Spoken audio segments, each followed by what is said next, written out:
ನೋಡಲಾಗ್ತಿಲ್ಲ ದೇವೇಗೌಡರ ನೋವು ಕಣ್ಣೀರು. ಅರ್ಧಾಂಗಿಯನ್ನ ಈ ಸ್ಥಿತಿಲಿ ನೋಡಲು ನೋವನ್ನ ಪಡ್ತಾ ಇದ್ದಾರೆ. ಅಗಲಿಕೆಯ ದುಃಖ ತಡೆಯಲಾಗದೆ ಗೌಡರು ಕಣ್ಣೀರನ್ನ ಸುರಿಸ್ತಾ ಇದ್ದಾರೆ. ಇಬ್ಬರ ದಾಂಪತ್ಯ ಜೀವನ, 72 ವರ್ಷದ ದಾಂಪತ್ಯ ಜೀವನ ಹೇಗೆ ಮರೆಯೋಕೆ ಸಾಧ್ಯ ಆಗುತ್ತೆ? ಆ ನೆನಪುಗಳನ್ನ ನೋಡಲಾಗ್ತಿಲ್ಲ. ದೇವೇಗೌಡರ ನೋವು ಕಣ್ಣೀರು.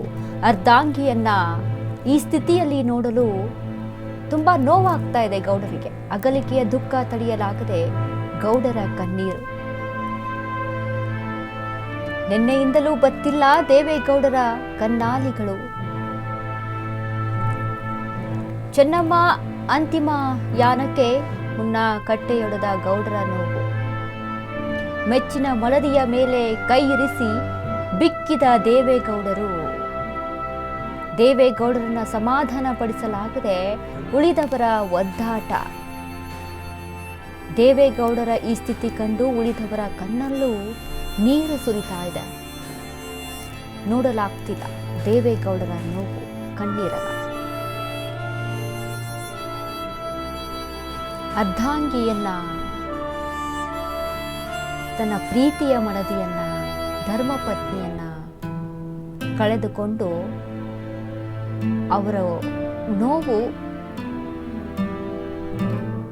ಕಣ್ಣೀರಿನಲ್ಲಿ ಕಣ್ಣೀರು ನಿಲ್ತಾನೇ ಇಲ್ಲ.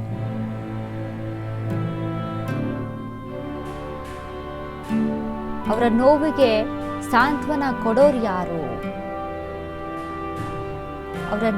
ಅವರಿಗೆ ಧೈರ್ಯವಾಗಿ ನಿಲ್ಲೋದು ಯಾರು? ಇನ್ನು ಮುಂದೆ ಚೆನ್ನಮ್ಮನನ್ನ ಮರೆತು ಹೇಗಿರಬೇಕು? ಇನ್ನು ತಮ್ಮಿಬ್ಬರ ದಾಂಪತ್ಯ ಜೀವನದ ಸುಖ ಜೀವನಗಳನ್ನ ನೆನೆಸ್ಕೊಂಡು ಕಣ್ಣೀರನ್ನ ಹಾಕ್ತಾ ಇರುವಂಥದ್ದು. ಕಷ್ಟ ಜೀವನದಲ್ಲಿ ಇಬ್ಬರು ಹೇಗೆ ಹೆಗಲಿಗೆ ಹೆಗಲಾಗಿ ಕೊಟ್ಟು ನಿಂತಿದ್ರು, ಆ ಕ್ಷಣಗಳನ್ನ ನೆನಪಿಸ್ಕೊಂಡು ಅರ್ಧಾಂಗಿಯನ್ನ ಈ ಸ್ಥಿತಿಯಲ್ಲಿ ಒಂದು ಪಾರ್ಥಿವ ಶರೀರವನ್ನ ನೋಡ್ಬೇಕಾದಂತ ಪರಿಸ್ಥಿತಿ ಬಂತಲ್ಲಪ್ಪ ಅಂತ ಕಣ್ಣೀರನ್ನ ಹಾಕ್ತಾ ಇದ್ದಾರೆ. ಮಗುವಿನ ರೀತಿಯಲ್ಲಿ ಕಣ್ಣೀರನ್ನ ಸುರಿಸ್ತಾ ಇದ್ದಾರೆ. ಸಮಾಧಾನ ಪಡಿಸೋರು ಯಾರು? ಅವರ ನೋವಿಗೆ ಸಾಂತ್ವನ ಹೇಳೋದು ಯಾರು? ಅವರ ಹೆಗಲಿಗೆ ಹೆಗಲಾಗಿ ನಿಲ್ಲೋದು ಯಾರು? ಇನ್ನು ಮುಂದೆ ಮಗು ತನ್ನ ತಾಯಿ ಹತ್ರ ಯಾವ ರೀತಿಯಾಗಿ ಅಳ್ತಾ ಇರುತ್ತಲ್ವಾ, ಆ ರೀತಿಯಾಗಿ ಕಣ್ಣೀರನ್ನ ಸುರಿಸ್ತಾ ಇದ್ದಾರೆ ದೇವೇಗೌಡರು. ಚೆನ್ನಮ್ಮನನ್ನ ಎಲ್ಲರೂ ಕೂಡ ಯಾರೇ ಸಮಾಧಾನ ಮಾಡಿದ್ರು ಯಾರಿಗೂ ಕೂಡ ಸಮಾಧಾನ ಮಾಡೋದಕ್ಕೆ ಸಾಧ್ಯವಾಗ್ತಾ ಇಲ್ಲ. ಅಷ್ಟು ಪ್ರೀತಿ ಹೆಂಡತಿ ಅಂದ್ರೆ, ಅಷ್ಟು ಗೌರವ.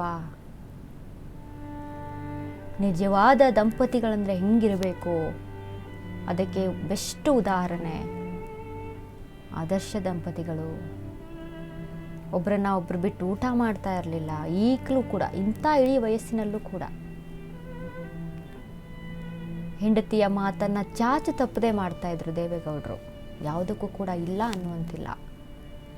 ಅಷ್ಟರ ಮಟ್ಟಿಗೆ ಪ್ರೀತಿಯನ್ನ ಕೊಟ್ಟು ಆ ನೋವನ್ನ ಹೇಗೆ ಮರೆಯೋದಕ್ಕೆ ಸಾಧ್ಯ? ಇವತ್ತು ತಮ್ಮ ಹೆಂಡತಿ, ತಮ್ಮ ಧರ್ಮಪತ್ನಿ ಪಾರ್ಥಿವ ಶರೀರದ ಮುಂದೆ ಕಣ್ಣೀರನ್ನ ಸುರಿಸ್ತಾ ಇದ್ದಾರೆ ದೇವೇಗೌಡರು. ಅಂತಿಮ ಯಾತ್ರೆಗೆ ಪದ್ಮನಾಭನಗರದಿಂದ ಬಾಡಿಯನ್ನ, ಪಾರ್ಥಿವ ಶರೀರವನ್ನು ಶಿಫ್ಟ್ ಮಾಡಲಾಯಿತು. ತೆರೆದ ವಾಹನದಲ್ಲಿ ಶಿಫ್ಟ್ ಮಾಡಲಾಗ್ತಾ ಇದೆ.